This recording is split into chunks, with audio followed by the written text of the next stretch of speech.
காதல் என்பது சற்று வித்தியாசமானது. அது இன, மத, நிற வேறுபாடுகளின்றி பயணிக்கும் ஒரு ஊடகம்.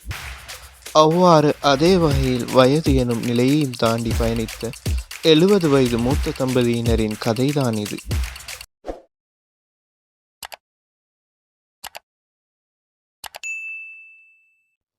75 வயதான பாபுராவ் பாட்டீலும் 70 வயதான அனுசுயா சிண்டேவும் மகாராஷ்டிராவில் உள்ள கோலாப்பூர் மாவட்டத்தில் உள்ள கோசர்வாட் கிராமத்தில் திருமணம் செய்து கொண்டிருக்கின்றனர். இருவரும் 17 ஆண்டுகளாக கோலாப்பூரில் உள்ள ஜான்கி முதியோர் இல்லத்தில் வசித்து வருகின்றனர். புனேவைச் சேர்ந்த அனுசுயா சிண்டே முதலில் தனது கணவர் ஸ்ரீரங் சிண்டேவுடன் ஜான்கி முதியோர் இல்லத்துக்கு வந்திருந்தார். தனிப்பட்ட காரணங்களுக்காக இருவரும் 5 ஆண்டுகளுக்கு முன்பு வீட்டை விட்டு வெளியேறியிருந்தனர். முதியோர் இல்லத்தில் வாழ்ந்தபோது இருவரும் ஒருவருக்கொருவர் ஆதரவாக இருந்தனர். ஆனால் 4 மாதங்களுக்கு முன்பு அனுசுயாவின் கணவர் இறந்துவிட்டார். அதன் பிறகு அவர் தனிமையில் இருந்தார். பாபுராவ் நிலையும் அப்படித்தான். மனைவி இறந்த பிறகு பாபுராவ் வீட்டை விட்டு வெளியேறி முதியோர் இல்லத்துக்கு வந்தார். முதலில் பாபுராவ் பாட்டீலின் பின்னணி என்னவென்று பார்ப்போம். பாபுராவ் பாட்டீல் 1.5 ஆண்டுகளுக்கு முன்பு ஜான்கி முதியோர் இல்லத்தில் நுழைந்தார். முதியோர் இல்லம் வரையிலான அவரது பயணம் மிகவும் கடினமானது. மனைவி இறந்த பிறகு குழந்தைகளுடனான பாபுராவின் உறவு முறிந்தது. இதற்கிடையில் கொரோனாவின் கொடூரம் தொடங்கியது.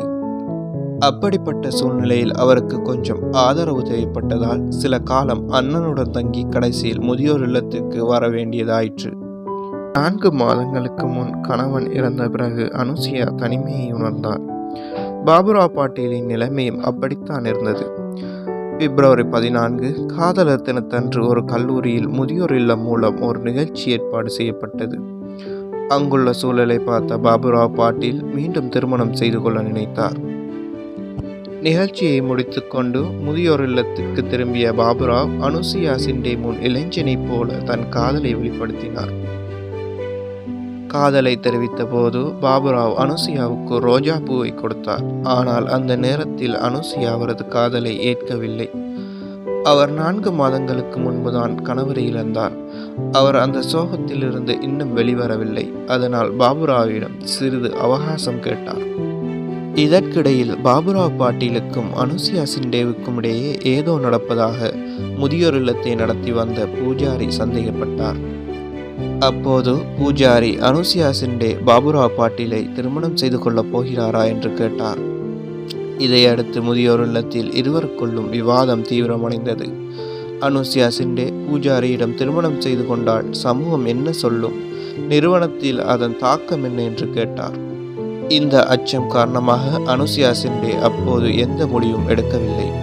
கடைசியில் பூஜாரி இதில் தலையிட்டு திருமணம் செய்து வைத்தார். கடைசியில் பாபுராவ் காதலின் முன் அனுசுயா சிண்டேவின் தயக்கம் தோற்று சம்மதம் தெரிவித்துள்ளார். முதியோர் இல்லம் மூலம் இருவரும் புது ஜோடி போல் முறைப்படியும் சட்டப்படியும் திருமணம் செய்து கொண்டனர். திருமணத்துக்கு பிறகும் இந்த தம்பதியினர் முதியோர் இல்லத்தில் தான் வசித்து வருகின்றனர். இருவரும் தங்கள் வாழ்நாள் முழுவதும் முதியோர் இல்லங்களில் கழிப்பதாக கூறுகின்றனர். திருமணம் என்பது வெறும் உடல் இன்பமோ குழந்தை பேரோ அல்ல.